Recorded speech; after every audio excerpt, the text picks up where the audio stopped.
Bienvenue sur Spirit Time, votre chaîne de papote holistique, d'alchimie les flammes jumelles et d'éveil spirituel. Aujourd'hui, on va vous parler de la guérison sur le parcours des flammes jumelles et comment casser quelques mythes. Oui, donc le grand mythe, le plus grand mythe numéro 1, je pense, peut-être que tu l'as vu passer toi aussi, c'est qu'on ne peut pas être ensemble, enfin après cette fameuse phase de séparation dont on parlera, parce que c'est pas non plus une étape obligatoire, en tout cas pas comme on l'entend, mais quand il y a séparation dans la 3D, on ne pourrait être ensemble que, alors dans le pire des cas, quand on sera tous les deux guéris, et parfois on voit déjà quand moi je serai guérie, quand la polarité féminine sera guérie. C'est seulement là qu'on pourrait être ensemble. Alors déjà, moi j'ai un problème avec le mot guérison, parce que une vérité à laquelle il faut revenir sur le parcours, c'est que en fait, notre vrai moi, c'est pas Napoléon, c'est pas notre corps, parce que tout ça, ça s'en va quand on meurt, et c'était pas là avant notre naissance. Notre vrai nous, c'est notre âme. Et notre âme, elle est parfaite comme elle est. Elle a pas besoin de guérir, en fait. Donc déjà, moi, je préfère parler de libération, parce que ce qui se passe, c'est quand vous venez au monde, comme petit bébé, tout innocent, tout beau, un bébé, enfin, quand vous y réfléchissez, il est dans une énergie très pure, parce que il est là, et il a besoin de rien faire, de rien dire. En général, quand il vient dans une famille où on est à peu près saine, on l'aime comme il est, sans qu'il ait besoin de rien faire, et on lui accorde tous ses besoins. C'est normal, en fait. Donc, il n'a pas besoin de faire quoi que ce soit pour attirer à lui le soin dont il a besoin. Et au fur et à mesure qu'on grandit, et que notre personnalité prend forme, notre personnalité, c'est aussi une couche d'ego. C'est ce qui nous est renvoyé de ce qu'on prend à droite, à gauche de notre famille, de notre culture, de notre environnement, de la société dans laquelle on grandit. Et à chaque fois qu'il se passe un événement où on est impuissant et où on ne peut pas soit le comprendre, ce qui nous arrive, ou le gérer, bah c'est un trauma en fait. Un trauma, c'est pas forcément quelque chose de super grave comme la guerre ou des choses comme ça. Il peut y avoir aussi beaucoup de micro-traumas qui forment des couches et des couches et des couches d'ombre et de protection autour de notre lumière originelle, de notre âme. Et d'ailleurs, si le sujet vous intéresse de tout ça, enfin, je vous conseille de lire le travail de Gabor Maté, du docteur Gabor Maté. C'était vraiment...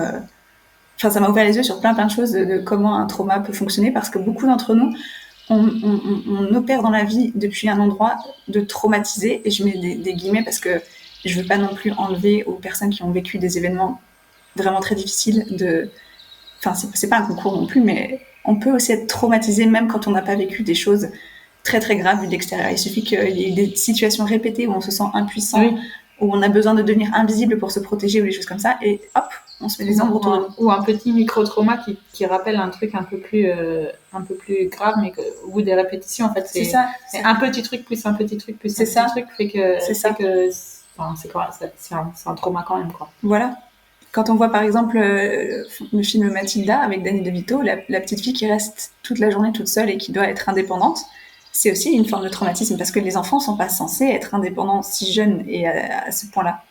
Donc on parle de trauma parce qu'il faut bien donner un mot à tout ça. Lisez le travail de Gabor Maté si ça vous intéresse, mais c'est pas forcément... Enfin, le trauma, dans cette vidéo, c'est toutes les ombres qui vont venir se mettre autour de votre lumière et qui ne sont pas vous. Ça peut être des pensées limitantes que vous avez prises de vos parents. Si vous avez grandi dans un environnement très modeste, par exemple, vous avez peut-être adopté la pensée limitante que avoir de l'argent, c'est difficile, que gagner de l'argent, c'est difficile. Si vous êtes né dans une famille, si vous êtes de sexe féminin et que vous êtes né dans une famille où les hommes sont plus valorisés que les femmes, peut-être que vous avez pris la pensée limitante, c'est plus facile d'être un homme, par exemple. Si vous avez grandi avec une mère qui est très très centrée sur son apparence et qui fait de la chirurgie esthétique ou des choses comme ça, peut-être que vous avez appris il faut souffrir pour être belle. Tout ça, c'est pas la vérité. Tout ça, ce sont des choses, des ombres qui se mettent autour de votre lumière et qui cachent ce qui vous êtes vraiment. Vos traumas ne sont pas vous. C'est ça, vous n'êtes pas vos traumas. Tout ça, c'est des couches qu'on vous a rajoutées. Et en fait, c'est pour ça que nous, avec Virginie, quand on parle de guérison, c'est pour que vous compreniez de quoi on parle, mais en vrai, c'est pas une guérison qu'on opère, c'est une libération. On enlève couche après couche après couche tout ce qui ne vous appartient pas. Le plus possible, comme un sculpteur qui a son bloc de marbre, vous voyez que le bloc, et lui, il sait voir à l'intérieur la vraie sculpture et il enlève les couches superflues jusqu'à ce que la sculpture apparaisse. Ça se fait dans ce sens-là et pas je prends des cailloux que j'assemble, ça c'est des mosaïques. Une sculpture, c'est vous avez votre bloc et vous enlevez tout le superflu pour arriver à l'œuvre d'art, et c'est ça en fait. La guérison, c'est la libération de tout ce qui n'est pas vous pour arriver à votre âme. Parce que qu'est-ce qui se passe? La magie, quand on est aligné avec son âme et qu'on brille sa propre lumière, on devient magnétique. Ouais. Et pas que pour notre flamme jumelle, pour tout. c'est aussi, plus simple pour comprendre, c'est le glow quand on dit quand tu tombes amoureux ou c'est ça. Dans la phase de lune de miel, t'as le glow et t'as une autre aura en fait. Ouais, c'est ça. Et c'est ça. Et donc, ça, on l'a quand on est amoureux, mais parce que ça vient de l'extérieur. Et en fait, sur le parcours flamme jumelle, on apprend à avoir ce glow par nous-mêmes, par l'éveil spirituel. C'est ça, par l'éveil spirituel, c'est exactement ça. D'ailleurs, il y a certaines personnes qui disent que le glow-up, enfin que l'éveil spirituel, c'est un glow-up, et c'est vraiment ça. Enfin, nous, et Virginie, il faut voir que quand on marche dans la rue, on a une vague de rockstar, c'est un truc de malade. Et donc, c'est ça, en fait, l'alchimie des ombres. Donc, surtout quand on est toutes les deux, et même quand on est toute seule. Même quand on est toute seule, mais donc c'est ça, en fait, le travail, ce fameux travail de guérison sur le parcours des flammes jumelles. En fait, c'est pas un travail de guérison, c'est un travail d'alchimie, c'est-à-dire que toutes ces pensées limitantes, toutes ces ombres, ce sont des énergies de peur, parce que quand vous creusez tout au fond, vous trouvez toujours la peur. La peur d'être abandonné, les fameuses blessures de l'âme de Lise Bourbeau, c'est aussi un thème qui peut vous aider à mieux comprendre, à mieux appréhender tout ça.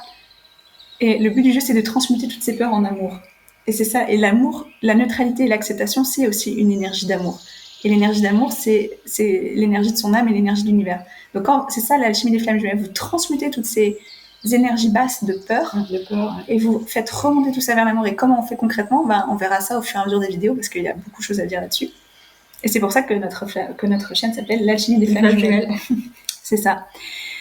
Donc, vous n'avez pas besoin de guérir, vous, pour accéder à l'union en flamme jumelle. Vous pouvez très bien être en couple ou ce que vous voulez avec votre flamme jumelle, même quand la guérison n'est pas finie, parce que, spoiler alerte, ce sera jamais fini. Un éveil spirituel ne se termine pas, ce n'est pas un parcours linéaire, avec des étapes prédéfinies, un début, un milieu et une fin. Ça fait ça, on évolue toute notre vie, c'est ça le but de la vie. Et quand on est sur ce parcours, c'est un but, on peut pas y couper, quoi. On peut pas descendre du train. Non, j'ai pas envie, j'arrête d'évoluer. Non, c'est ça. Et donc, c'est pour ça ça nous amène au mythe numéro 2 de la guérison. C'est ça, le mythe numéro 2 de la guérison, c'est le réveil du runner. On pourra être ensemble quand il aura compris, ou quand il sera guéri. C'est ça. Et où quand il sera guéri. C'est ça. Mais non, c'est pas du tout le cas. On peut être ensemble, même s'il n'a pas compris ou s'il n'est pas guéri. Ouais. Même s'il est en cours de guérison. Parce qu'en fait, en plus, le renard, c'est souvent le jumeau. Enfin, c'est le jumeau 3D. Ça veut pas dire qu'il peut être éveillé spirituellement. C'est ça. Ça peut être le jumeau. Ça peut être le jumeau 4D. Ça peut être quelqu'un qui est un tout petit peu éveillé ou qui, en tout cas, s'intéresse à la spiritualité et à l'éveil spirituel. Et tant que tant qu'on gère et tant qu'on jauge les énergies communes, et ben on peut être avec eux. On en est on en est toutes les deux la preuve, vivante. Parce que de toute façon, la guérison n'est jamais complète et vous n'avez pas besoin de guérir. Voilà. Par contre, ça sert à quoi de guérir alors? Et en fait, de guérir, voilà, de se libérer. À quoi ça sert de se libérer? En fait, ça sert à déjà à pas être à faciliter le travail et à soulager le travail. Ouais. Et ça sert à pas être trop dans l'ego. Bah oui, parce que ça sert à faire un peu taire Napoléon, quoi. C'est ça. Ça sert à moins souffrir. Ça sert à moins souffrir. Ça sert à calmer les énergies plus rapidement. Parce que il n'empêche que ne pas être libéré et ne pas être guéri, ça n'empêche pas d'être ensemble, mais ça freine quand même un peu. Enfin, ça peut quand même freiner. La vie est plus facile. Voilà. Et ça aide à grandir. Et aussi, on n'est pas là pour faire grandir l'autre, par contre. Non. On n'est pas là pour jouer le rôle de sauveur. Ouais. Et parce que ça, à ce niveau-là, nous, on souvent, pardon, je te coupe, mais parce qu'il y a un truc qui me vient là tout de suite, désolée. Mais le rôle du sauveur, mettez en commentaire si vous êtes ça. Mais j'ai l'impression que le chaser, dans tout ce que j'ai vu et tout ce que j'ai entendu, c'est que c'est un rôle que le chaser, il aime prendre de par son histoire, en fait. Ouais. Et que du coup, pourquoi on en parcourt flamme jumelle, c'est en partie pour désapprendre ce rôle. Oui. Parce que le chaser, c'est souvent la polarité féminine, et la polarité féminine, elle a souvent cette envie ou de par son histoire d'être sauveur ou de se dire moi je sais, par exemple, j'ai la pensée, je me dis mais j'ai toutes les clés pour l'aider. Donc là, en fait, toi, ça me frustre. Toi, tu dois apprendre la patience, en fait. C'est ça. L'acceptation. Moi, je dois apprendre l'acceptation, la patience, et et ça me frustre parce que je sais, enfin, je suis prof de yoga, je suis aromathérapeute, je travaille sur les énergies. Donc, en fait, j'ai toutes les clés pour le guérir. Ouais. Mais je ne peux pas. Non, parce qu'en Et plus, c'est pas mon rôle. c'est pas ton rôle et en plus, c'est assez, finalement, enfin, pas violent, mais dans le sens, il faudrait son consentement, il faut que, enfin, vous non plus, vous n'aimeriez pas que quelqu'un vienne dans votre vie et vous dise exactement tout ce que vous avez à faire parce que si vous le voyez pas, c'est que vous n'êtes pas encore prêt à le voir. C'est ça. Et il y a aussi un autre, donc ça, c'est le côté, vous voulez peut-être faire le sauveur comme Virginie parce que vous avez à apprendre la leçon de l'acceptation et d'autres personnes, c'est plutôt, elles ont appris dans leur enfance qu'il fallait faire pour être aimé et que c'était leur rôle de conserver l'harmonie familiale. Donc moi, c'était un peu mon rôle aussi quand j'étais petite. J'étais dans une constellation familiale où il y avait pas mal de chaos et du coup, j'ai développé comme des antennes pour voir un peu. Enfin, j'étais l'antenne émotionnelle. Je voyais tout de suite où il y avait des problèmes et j'essayais déjà dès l'âge de 3-4 ans de fixer les problèmes des adultes en me disant, ben, si j'arrive à régler leurs problèmes, il y aura la paix en fait. Et en fait, non, c'est pas votre rôle. C'était pas mon rôle quand j'étais petite et c'est pas mon rôle maintenant. Et c'est pas votre rôle à vous non plus. Votre rôle, c'est de vous choisir, vous, en toutes circonstances, de remplir votre coupe. Et c'est là que vous pouvez donner après librement. Mais du coup, vous donnez librement et vous donnez pas d'une coupe qui est vide. Oui, et on donne sans attente. Et on donne sans attente, du coup, puisqu'on n'a pas besoin de l'autre pour nous remplir notre coupe. Vraiment, notre tasse de thé, elle est où? Tiens, notre coupe. Notre tasse de thé. notre tasse de thé. Donc, une autre chose à souligner aussi sur ce mythe du réveil du runner, c'est que du coup, on est dans des énergies d'attente. Ah oui. Voilà. Et les énergies d'attente, c'est pas bon parce que quand on regarde l'échelle de conscience, et ça aussi on en reparlera parce que c'est très utile, quand on est dans l'attente, ça veut dire qu'on n'a pas. Quand on n'a pas, ça veut dire qu'on est dans le manque. Et si on est dans le manque, vu que il reflète dans la 3D notre état intérieur, eh ben, il va nous envoyer du manque. Oui. Donc, c'est pour ça aussi. Donc, c'est l'effet miroir est très... Enfin, on voit vraiment l'effet miroir dans cette relation-là parce que des fois, il nous renvoie des choses où on se dit... Enfin, moi, j'ai eu le cas il n'y a pas très longtemps. Il nous renvoie vraiment... Il nous dit des choses et en fait, quand tu réfléchis, ils te disent ce que toi, tu penses et ce que toi, tu as dit. Ou ils te disent que tu n'as pas envie de voir ni d'entendre. C'est ça. Mais que tu crois, en fait, au fond de toi. C'est ça. Et quand tu réfléchis, tu dis non, mais c'est quand pas tu réfléchis, quand tu réfléchis, il te dit ça et en fait, tu dis mais pourquoi ça correspond pas à lui? C'est pas ça. C'est pour moi que ça vient. C'est pour moi, ouais. C'est pour toi. On entend le message, c'est pour moi. C'est pour moi, c'est ça. Ouais. C'est ça. Donc le miroir, enfin toi tu l'as bien dit. Là tout de suite je vois deux niveaux. Il y en a peut-être plus, mais il y a deux niveaux avec lesquels ce miroir il joue. Il y a le côté miroir, comme tu viens d'expliquer, où il te renvoie à la face un fait que tu dois analyser sur toi-même. Par exemple, je sais pas si en ce moment vous avez des problèmes dans vos finances et que votre flamme jumelle elle gagne bien sa vie, mais qu'elle n'arrête pas de dire je dois faire attention à mes sous, j'ai pas d'argent. Et que vous dites non mais c'est pourquoi il dit ça, il a plein d'argent, il est parti en vacances, il s'achète des trucs et tout. Et là tu dis ouais mais peut-être que moi je pense que j'ai pas assez d'argent pour vivre, donc peut-être que moi je suis dans des énergies de manque, que je dois apprendre à plus voir l'abondance autour de moi. Donc ça c'est le qui te renvoie ça. Et te renvoie ça, donc c'est le premier effet miroir. Et le deuxième effet miroir, je viens de le perdre, on me dit, c'était de quoi on parlait juste avant. Je sais plus, c'est pas grave, ça reviendra si c'était important. Oui. Mais l'effet miroir, en tout cas, c'est notre miroir cosmique. Moi, j'adore parler, même quand je parle de mon jumeau cosmique, quand j'y pense, je pense à mon miroir aussi, mon miroir cosmique. Ah oui, voilà, j'ai retrouvé. Merci. Merci la team. C'est le miroir. Les flammes jumelles, c'est une relation qui joue sur les deux niveaux, sur la 5D, donc le niveau des énergies d'un côté, et nous on est ancrés dans cette 5D là comme le yin et le yang qui sont interconnectés, et il y a un peu des deux couleurs dans chaque couleur, et eux c'est le côté 3D dans la balance, le côté matrix, le côté bien concret, bien logique et tout. Il faut les deux pour opérer dans ce monde, parce que si on est que dans la 5D, il y a rien qui se passe dans la vraie vie, mais si on est que dans la vraie vie, on rate toute la magie de la 5D en fait. Et c'est une relation qui nous permet d'accéder aux deux, et c'est le miroir avec un décalage de ce qui se passe dans notre monde intérieur et dans les énergies. Donc si dans la 5D, vous nourrissez des énergies si vos énergies à vous intérieures, elles sont des énergies de séparation, de manque, et c'est ça qui matérialise dans la 3D. C'est c'est le miroir de votre monde intérieur. Ouais. Et si vous pensez, par exemple, je connais des personnes sur ce parcours qui ont des problèmes au niveau de l'acceptation de soi physiquement. Elles sont par exemple avec un homme qui est super beau, objectivement, toutes les femmes se retournent sur lui, et elles sont très belles aussi, mais elles se trouvent pas belles parce qu'elles ont des problèmes d'estime d'elles-mêmes. Et du coup, peut-être que ce qu'elle matérialise par là, c'est qu'il va peut-être faire des réflexions sur l'apparence ou des choses comme ça, ou ne pas comprendre. Enfin, c'est où elle va voir des autres femmes qui viennent le draguer ou des choses comme ça. Parce qu'au fond d'elle-même, elle pense que qu'elles sont pas assez belles pour être avec cette personne. La peur de pas être assez, c'est aussi... C'est ça, la peur de pas être assez, c'est aussi un truc qu'on reflète. Ouais. Donc, si au fond de vous, vous avez par exemple la peur qu'on vous trompe parce que vous avez déjà été trompé, bah, c'est peut-être là que votre flamme jumelle va manifester une relation tierce, par exemple. C'est souvent la plus grande peur qu'on a qui se manifeste dans la flamme jumelle. Ça, on en reparlera parce que ça sort du cadre de la vidéo. Mais donc voilà, donc en fait, le miroir, il a 2 niveaux. Il est le miroir de ce qu'on a travaillé et le miroir de notre état intérieur. Et du coup, parfois aussi, ce qui se passe, c'est que même quand on a travaillé certaines choses, il continue à nous renvoyer pour nous montrer est-ce que tu as bien travaillé ça. Est-ce que c'est pour tester où on en est. C'est ça sur le parcours. Est-ce qu'on a bien alchimisé ou pas? C'est ça. Ou est-ce qu'on en est dans l'alchimisation? Donc, de temps en temps, il nous renvoie des pics pour contrôler notre niveau de... Mais attention, quand je dis qu'ils c'est inconscient. C'est inconscient.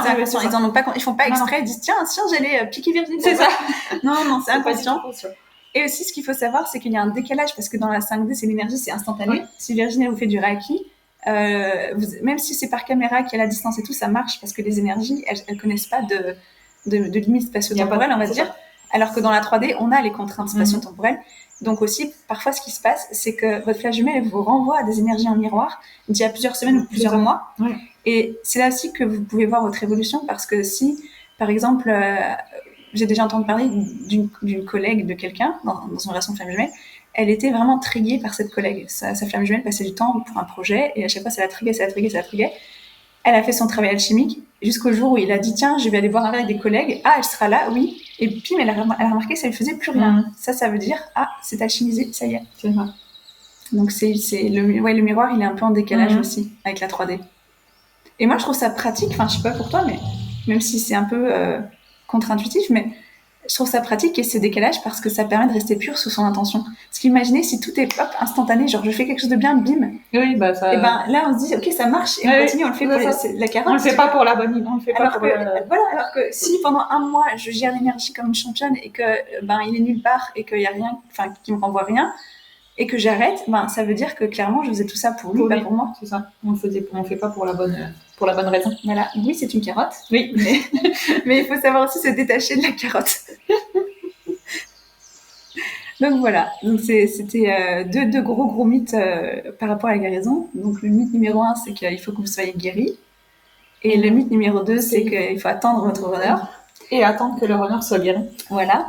Mais alors du coup, on peut se demander, parce que toi tu proposes du Reiki, de l'aromathérapie, donc on peut se demander mais à quoi ça sert du coup de faire tout ça si ça sert à rien sur le parcours de flamme jumelle? Alors non, ça sert pas à rien. J'en suis la preuve vivante hier soir. Parce que hier j'étais dans une énergie très mauvaise. Et pas bonne. Attends, on juge là, pas mauvaise. Des énergies pas bonnes. Ouais, mais là tu juges. Non, je juge.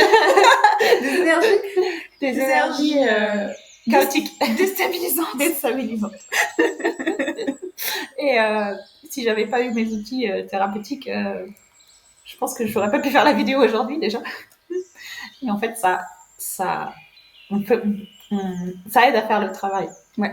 Ça soulage pour pouvoir faire le travail. Ça soulage. Parce que je sais que la méditation, par exemple, ça aide, mais des fois, ça tourne tellement en boucle que même moi, qui médite beaucoup, je pouvais même pas me mettre à faire de la méditation, quoi. Donc, tous les outils, ils aident à se soulager pour pouvoir faire le travail, parce que tu peux pas faire le travail si t'es pas soulagé, en fait. C'est ça. C'est un peu un cercle vicieux. Ouais. Et donc oui, les outils sont là. C'est un peu comme moi, j'avais des migraines chroniques avant. C'est ça. Et la cause de mes migraines, c'était une intolérance au gluten. Donc tant que je déracine pas la cause profonde qui est l'intolérance, j'avais des migraines. Donc ce que je peux faire, c'est que je peux prendre des médicaments pour soigner les symptômes. C'est ça soulage. Mais tant qu'on fait pas le travail de chercher d'où vient la migraine, on continuera à avoir les symptômes. Et puis après, c'est difficile aussi de changer son alimentation, d'aller faire les courses, de cuisiner comme il faut quand on a la migraine. Par contre, du coup, on prend les médicaments pour soulager, pour pouvoir faire le temps que tout se mette en place, parce que ça se met en place de changer l'alimentation, et puis ça a pas effet actif, ça a pas effet tout de suite. Voilà. Donc c'est le piège dans lequel il faut pas tomber quand vous faites des guérisons énergétiques. C'est ça, aussi de se dire, ne pensez pas, c'est ça. ne pensez pas, par exemple, je vais réserver une séance, vous réservez une séance de Reiki avec moi et vous vous dites, j'ai fait une séance de Reiki avec elle, pourquoi ça marche pas, quoi, c'est ça. Ou je me sens mieux et après je laisse tomber tout le travail intérieur, tout shadow work. Et voilà, c'est pas, et faut pas se dire, ça va marcher en une fois, quoi. C'est pas un bouton sur lequel on appuie. Et du coup, je sens aussi qu'il y a une mise en garde à vous faire si vous tombez sur des gens sur internet qui vous disent, qui vous vendent des solutions pour faire revenir votre flamme jumelle. Genre, tu fais tel rituel pendant 5 fois et tu payes 250 € pour le rituel et tout, et ta flamme jumelle revient. Attention, parce que... ça peut marcher un temps, elle peut revenir, mais tant que vous n'avez pas fait le travail en profondeur, elle reviendra momentanément. Et ce travail-là, il est gratuit. Après, vous pouvez acheter des outils qui vont vous faciliter ce travail. Mais il faut faire attention si on vous dit, si tu fais ça, tu achètes ma solution et ça marche comme par miracle. Si par exemple, tu achètes 50 séances de Reiki et ta flamme jumelle revient, non, il y a du travail à faire. Oui. Mais par contre, tous ces outils sont très utiles pour soulager, en fait. Et parce que, on va pas se mentir, c'est suffisamment chaotique les énergies. Oui. Quand en plus, on doit gérer une vie quotidienne à côté. C'est ça. Si on vous demande de faire du shadow work pour aller mieux, plus gérer toutes ces énergies et toute cette folie qui monte à la tête. Plus gérer toute ta vie 3D. Ouais, plus si vous avez un travail à temps plein et des enfants à côté, c'est pas évident, quoi. Donc, s'il y a des moyens de vous soulager, faites ce qu'il faut pour vous soulager. Il n'y a aucune honte non.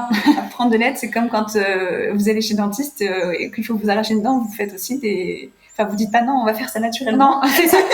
Vous dites pas au dentiste que si le dentiste vous propose de vous endormir la gencive pour vous soulager et pour pouvoir travailler, vous lui dites pas non, j'en ai pas besoin, quoi. Je vais faire ça naturellement. Je vais faire ça. Je suis endurcie. C'est ça.